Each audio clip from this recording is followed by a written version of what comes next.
Так, кое-кто заболел, поэтому делаем болтушку. Это у нас перфекто. Это у нас виталити. Это у нас смарт.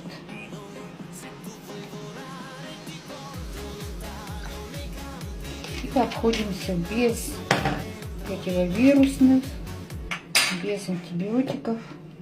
Вот такой вот прекрасный напиток в осеннее время.